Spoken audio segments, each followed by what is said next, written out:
mengungsi ya terkait kekerasan atas nama agama di Gor Sampang, yaitu penganut Syiah sudah 8 bulan mengungsi, dan jemaah Ahmadiyah Transport di Mataram yang sudah 7 tahun mengungsi. Jadi ini tes terakhir buat kepemimpinan ini untuk menyelesaikan persoalan tugas mereka. 2 ini selesai, kita angkat topik. Yang kedua,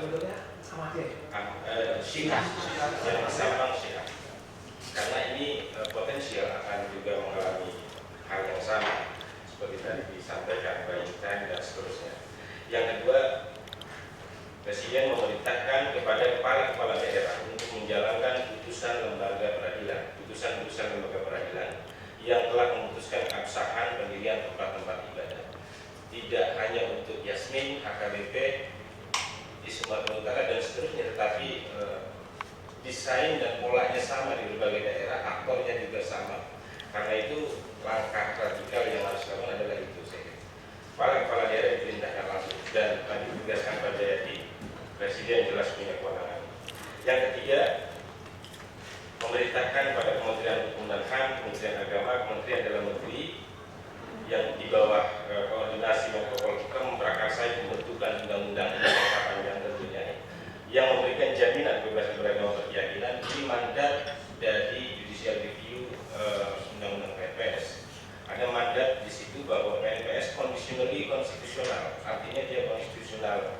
Ya, sementara belum ada undang-undang baru, belum ada undang-undang yang lebih baik, maka selemah-lemahnya iman itulah kita gunakan, kira-kira begitu. Jadi ini mandat, dan saya kira paling tidak, kalaupun tidak selesai dibahas, ini harus sudah masuk di Prolegnas 2014, karena di 2013 sudah tidak masuk di sini. Dan kita Pak Menko sudah menyusun naskah akademik sekaligus juga draft undang-undang yang bisa kita sampaikan. Ini usulan dari masyarakat sipil. Yang keempat, memerintahkan pada Menteri Sosial untuk memenuhi hak-hak korban pelanggaran kebebasan beragama tanpa syarat pemaksaan pindah keyakinan.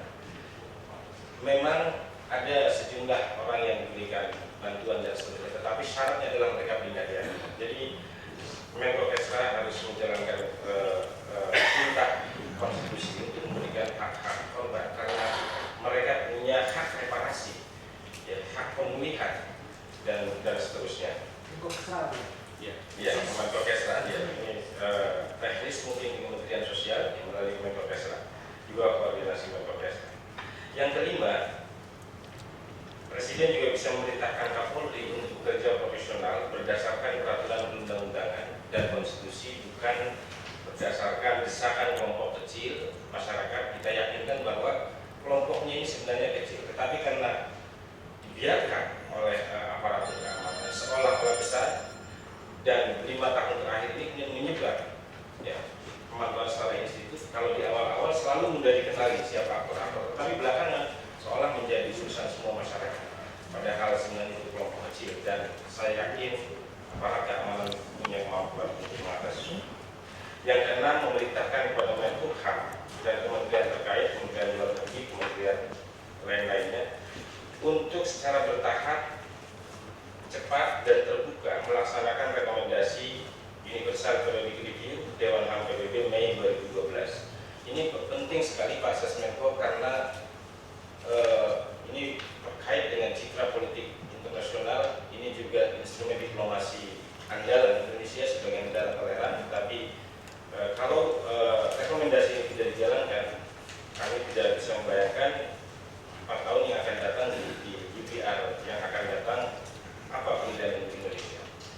Dan saya kira PSB sangat berkepentingan untuk ini, mohon diyakinkan.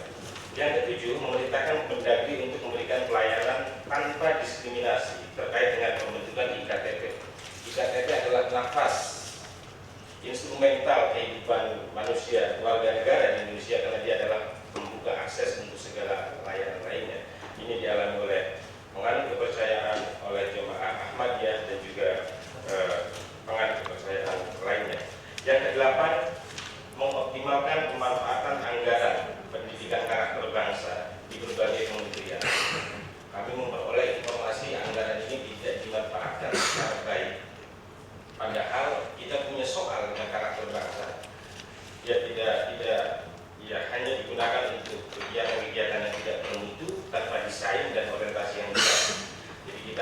dorong agar ini dimonitoring untuk penguatan toleransi beragama.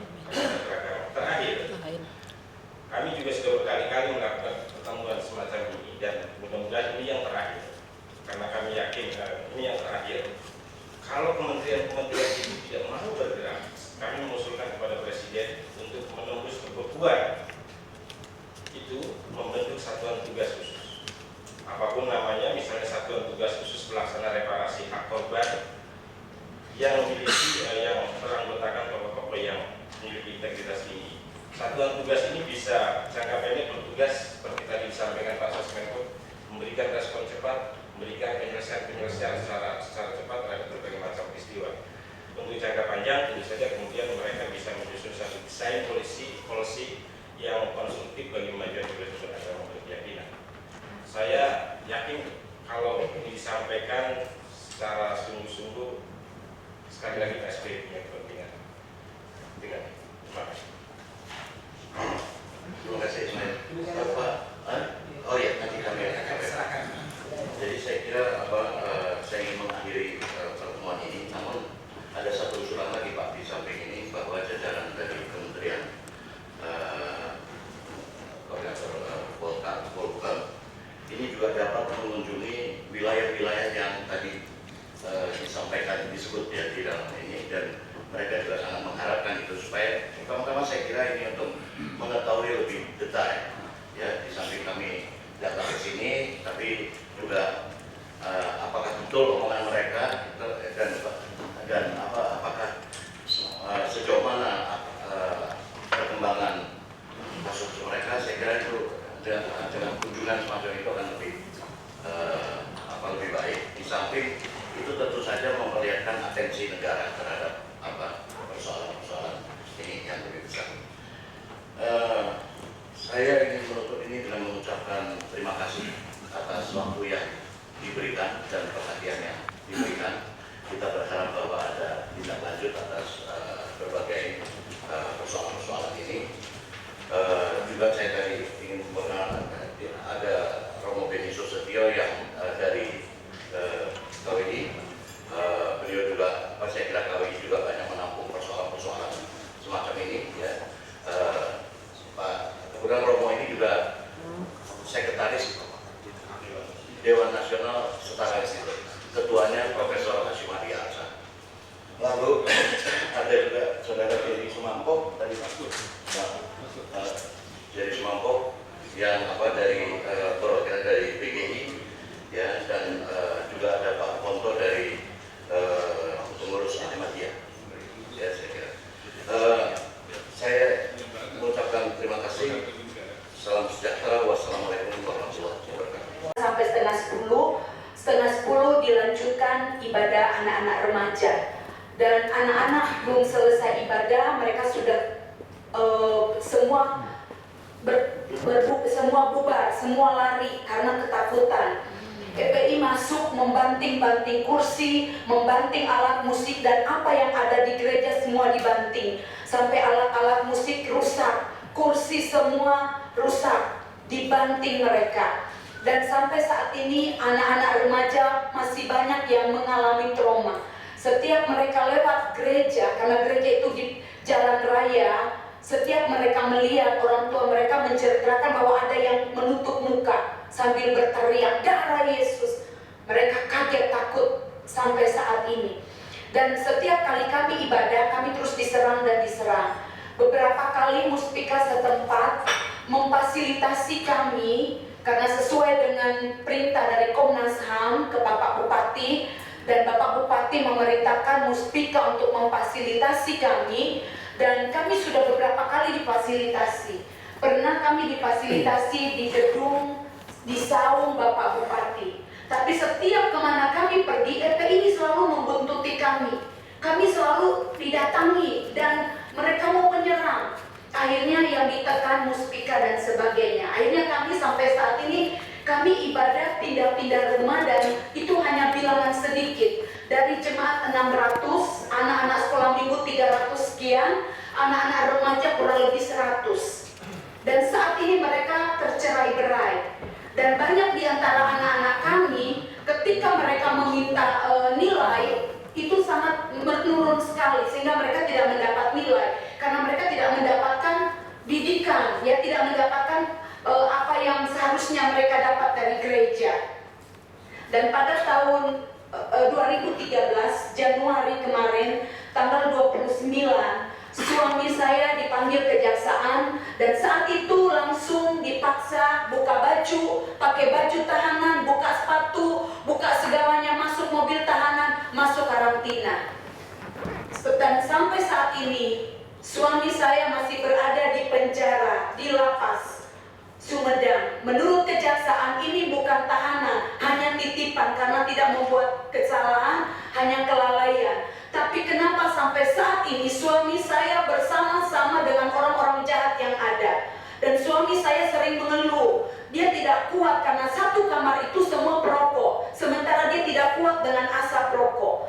Dan suami saya kemarin mengalami sakit, dan setiap hari saya harus ke lapas. Jarak dari rumah saya 1 jam lebih. Saya harus ke lapas untuk membawa makanan untuk suami saya.